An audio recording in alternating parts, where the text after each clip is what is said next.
Ciao ragazzi, ditemi se tutto questo fa o non fa autunno. Il calore del caminetto, il salame tagliato a fette, il bicchiere di vino, mancherebbero solo le castagne. E invece no, perché ci sono anche quelle, o meglio, ci saranno i marroni di San Zeno di Montagna di Opì alla Festa dei Sapori di San Martino in programma nella centralissima Piazza Garibaldi a Legnago dall'8 all'11 novembre.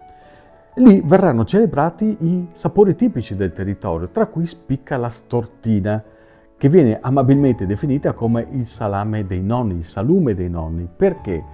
Perché in genere quando si parla di questo piccolo insaccato si associa alla figura del nonno, o comunque di persona di esperienza, che macinava la carne, la tagliava, poi la insaccava, prima la conciava, poi la insaccava insieme ad altri collaboratori, e così si creava questo salamino dalla caratteristica forma ricurva a cui si deve il nome per l'appunto di stortina. E questa è la prima caratteristica.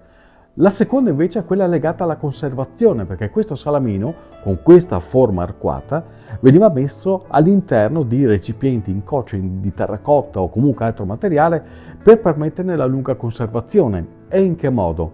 Coprendola con il lato, con il grasso del maiale, perché ricordatevi che del maiale non si butta via niente.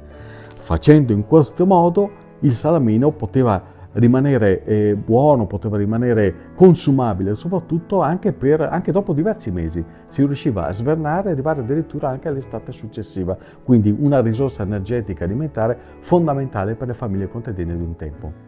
Questa tradizione, ovviamente insieme al vino, la potrete assaggiare e soprattutto vedere nascere anche voi alla Festa dei Sapori, vi ricordo, a Legnago dall'8 all'11 di novembre.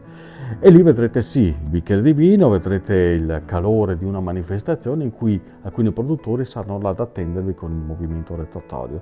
Lo so che vi piace questo movimento, lo so, vi conosco bene. E allora ci vediamo lì.